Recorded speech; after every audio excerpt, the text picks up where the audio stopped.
I'm Steve Eaton. I'm with 23 ABC. I'm here on behalf of I Love Cal City. We're here to interview the candidates running for mayor of California City. Tell us about yourself. Tell us how you became a resident of Cal City and what do you like about this town? Well, I came to California City with my parents in about 1988. There was a lot of stuff going on then, and it just started going downhill and kept going downhill, and that's what got me into politics, to try to change something, try to see what was wrong. So now I'm the current mayor of California City. I'm a licensed real estate broker, general contractor, insurance broker, manufactured home dealer, project management professional, agile certified practitioner. I have a bachelor's of science in information technology, system development, mobile applications, and a master's of business administration in project management. And my whole focus on getting into politics, it's something I've always hated politics when I was younger, but then I realized that's what's like helping the city function and move forward. So I ended up just deciding to run, seeing what the problems were, realizing that there was a bunch of development constraints, and trying to fix those policies has been my like drive this whole time. So we've had a lot of progress, but there is a lot left to do. Great. Yeah, Kelly, that's probably my next question I wanted to ask. As far as you ran for mayor, you become mayor, why are you running again? It's very stressful, like the work-life balance of it with my other jobs and my kids and stuff. It's something I wouldn't want somebody to take on, but it's like I still have a problem because I still see some things that need to be fixed. We're still in somewhat of a fiscal crisis. We're in a lot better position now after our cutbacks, but I'm trying to stay in here to help move us into that road to recovery that we're on. What issues do you consider the greatest facing Cal City, and how will you address them? Obviously, we have a lot of big issues like our roads, our water pipes. The problem with our roads, it's at least $100 million problem, just like our water lines are. We have to address our water lines obviously as a priority, just because if the city doesn't have water, we're really not going to have a city. The other problem with California City is when Nat Mendelsohn first put forward to like try to do like some sort of a land grab, it worked. The problem is California City is stuck in that sort of land scam issue with this huge development in California City that cannot sustain itself. And in order to sustain yourself, when you have such a large development, you need more. When you have such a large infrastructure, you need a stronger and more capable development, which would be we'd have to have more houses in California City, more retail, more industrial developments. Without that, we're going to be struggling forever. So that's why I've been pushing to increase the speed of the permit processing. Right now, we're one of the fastest in California for permit streamlining. So you could go in and get a permit, and if you want to fast track it with your development and everything, you could theoretically get in and out from your permit to completing your build in a month, which, I mean, that's unheard of even in Tehachapi. Pushing forward, where right now developers are extremely happy because they're able to build quickly. Building quickly means that they don't have the loans outstanding for a long time, those bridge loans, and they're able to move they're able to move houses and able to profit more. So California City for them is good, and they're doubling up. Some are pulling a lot more permits than they were before. There's a lot more investors coming. So that's the issue with California City. You have to look at the little things, like why are we stuck in this position? It's because we were pushing away development before. We weren't really welcoming it, and that's been a problem. So ever since that's opened up, that's helped move that progress forward, which will in turn in the future help with larger projects like larger organizations like Walmart. Walmart said that they'll come to California City for a feasibility study after 20,000 residents. So we have a lot more builders right now. We can get to that 20,000 mark. So that's just my idea. Obviously, there's other ways to get there, but when you're struggling to develop, I think that's the major problem in Cal City to move us forward. I hope this is not repetitive, but as far as issues that you bring up, one of the issues is bringing business to Cal City. How would you bring business to Cal City? So obviously you need a bigger population, but a lot of problems that developers have said that they had with planning and building and even planning commissions. So right now we're working on streamlining the planning commission. We suspended the planning commission and the city council is taking over those responsibilities. So we could solve the problems, the little issues that are slowing us down in California City. And there's, we're working also with public-private partnerships. Some of them don't work out. So a lot of times those first either come to me or come to council, and we have to look into them to see if they're even feasible for California City, see if they're like what their objective is. A lot of times when we get the solar ones, they look good on face value, but when you look into the details and they're trying to charge maintenance fees to the city, we're going to be in a bigger problem than we were before. We also have public-private partnership, actually at least 2 major ones in the works right now.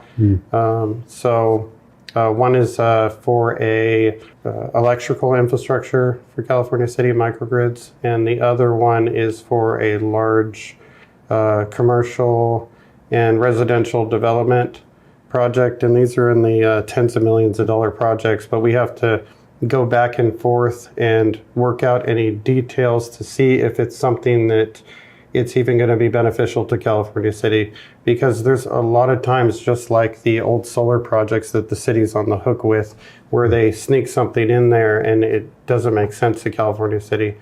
So I think our job is to like look through those and see which ones should even make it forward to being discussed, to making it to a public hearing.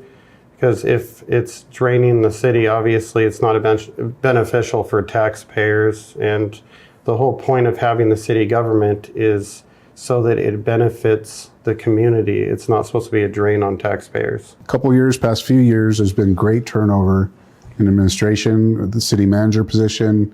What are you going to do to stabilize some of those positions and bring stability to Cal City government? So we've had a lot of turnover. We've had a loss of a public works director, but then that public works director is now back. That has helped with increasing the speed of the streamlined permitting, having that, getting off of consultants for building and planning, which we've had before. I helped push that because that was a mistake, to get rid of the consultants. That was slowing us down. They were only doing enough projects just to keep us paying them. So they weren't really moving the California City forward. And the other positions in California City that we had to cut back on, that was relatively because we were in a much greater fiscal crisis with the failure of the end of the fiscal cliff of the Measure C and the failure of the Measure A and the Measure B taxes for police and fire. Because of that, we were at a loss of revenue of at least $5 million. And then also when Core Civic closed down the prison in California City, that was another $1 million loss that we had. So we kind of had to balance the books. And in order to do that, we had to look what job positions are not effective for California City. In order to streamline it, we have to look at lean process improvements, and that you just have to make cutbacks. Otherwise, you're going to push yourself into bankruptcy, which thankfully we're not in that position anymore, where we're drowning ourselves and we're pushing ourselves towards bankruptcy. But we are on a road to recovery. Obviously, there's going to be some bumps, but I see a solid future ahead. With those cutbacks, Kelly, it seems to be that there needs to be some type of, creativity as far as filling that gap. with those cutbacks? I mean, how have you guys been able to Actually, work through those cutbacks? Yeah, I believe a lot of those positions were redundant positions, so it's not going to really require much flexibility to cover those gaps. The city just became too big, too robust for government. It needed to be cut back anyways. It just happened to be that the special tax didn't pass, and we had to make that move finally. There's also an issue with unions, the union representation and government, all that process. You can't do cutbacks if there isn't a fiscal crisis. So in a way, it's beneficial that the people decided that they didn't want the special tax anymore. It gave us the opportunity to move forward and try to negotiate with the unions and come to a determination of which route we're going to take and cut the positions that we needed to. So, I mean, I understand the reasons why it failed. The promises in California City were that the previous Measure C was the last one. And then now we're coming back with more, trying to ask them for more money. Obviously, California City wants to be self-sufficient, so we should get rid of the positions that aren't needed. I see no reason to bring back any of those positions, even if we came into a lot of resources that we didn't have previously. If we had a lot more resources and our revenue was great in California City, we'd be upgrading our water lines and our road infrastructure and doing everything we can to increase development in California City. We wouldn't be increasing the employee side of the government, because I think government should function at the minimal, where everything is streamlined and working out properly. And obviously we have help from nonprofits, which have been beneficial. And that's what I think California City or any government should do. They should work with nonprofits to be able to coordinate where the city is lacking, and the nonprofits can come in to help and boost and move us forward. Kelly, would you be in support of a new parcel tax? And if so, why? No, I will definitely not be in support of this. But I supported putting it on the ballot and seeing what the public had to say, seeing what the direction the majority of the public wanted to go. The majority of the public didn't want to go to a special tax, so I'm not going to support a special tax ever again. And I think it was good. It was a wake-up call for California City, because without the failure, we wouldn't be able to attempt to bring us into self-sufficiency, which we're almost at. Kelly, you brought up this recent process with the Planning Commission. What good have you seen come out of it so far? I mean, it's probably too early to ask that question, but what good do you see coming out of this? It's actually really too early. The last regular meeting is when we suspended it, so we're going to be dealing with What do you see coming out of this? The Planning Commission's done. I see there's a lot of issues, and obviously the Planning Commission, they've addressed that they don't believe the issues are coming from them. It might be true, but we can't see it as City Council. What the problem is, there is an issue with development. It doesn't pass. It doesn't even. It could stay in the Planning Commission and not move forward. We don't receive that information. So when we try to bring anything to the Planning Commission, we have to babysit it every single step of the way, which we shouldn't. We should send it to the Planning Commission and they have it. We shouldn't have to wait and expect and keep trying to push it forward and push it forward and push it forward.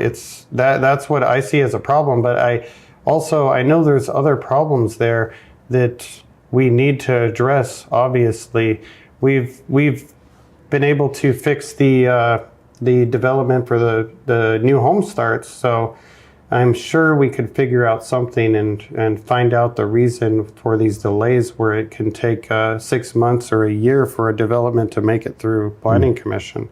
And we do have opportunities in California City with the new skate park and splash pad coming. But we can do more for development if we can streamline that planning commission. It's just this wrench in the gears that is just stopping California City on a certain level that we need to address. And we'll see how it goes at the next few meetings, but I think we're going to head in the right direction. I know I haven't had a problem that I wasn't able to address when I dove deep into it. So I believe we're going to have some successful outcomes out of this. At city council meetings, Kelly, I've noticed, some negative comments from the residents, from the community. People are upset because of the issues that we spoke about, the turnover, the financial issues. What do you have to say to those people that are upset about current council, current issues? What do you have to say to those people? Why should they vote for you? Problems in California City have started a long time ago. And when we don't have the resources to take care of everything, we have to address them fiscally responsible. We have to break it down into small and more manageable parts to see where our money is draining, to see where we're losing all of these resources that could help California City in the short and long term. So obviously I've been on council for 4 years so far. I do have some legacy information that is beneficial right now when we're in sort of a fiscal crisis, the back end of a fiscal crisis. And I believe that my drive to push California City economically forward in a positive way and boost development in California City, and also my stance on the seniors in California City and how I push to stop a land grab for the Desert Jade when developers tried to take that over from California City for a very cheap price. I think stuff like that, when I'm able to watch out for the city's best interest, I think that's a reason to vote for me, because I'm looking at different angles to move the city forward, and I'm also looking at the city's best interest when it comes to people coming into California City or special interest groups trying to take advantage of the city, because I've worked in business long enough where I could spot somebody that's trying to take advantage. So I'm able to focus on that and block that from affecting California City in a negative way. So I think that's a reason to vote for me, but obviously there are other issues in California City that are affecting everybody, from the lack of resources, us not being able to get enough funding from the Kern County. It's become an issue, and it starts to look like it's city government that's holding back, but it's just we don't have the resources. So we have to protect what we do have, and we have to try to find ways to bring people forward for economic development, for public-private partnerships, and move the city forward. All right, Kelly, thank you for answering the questions today. It's nice to have you. And you out there, I encourage you to vote November 5th. Cast your ballot.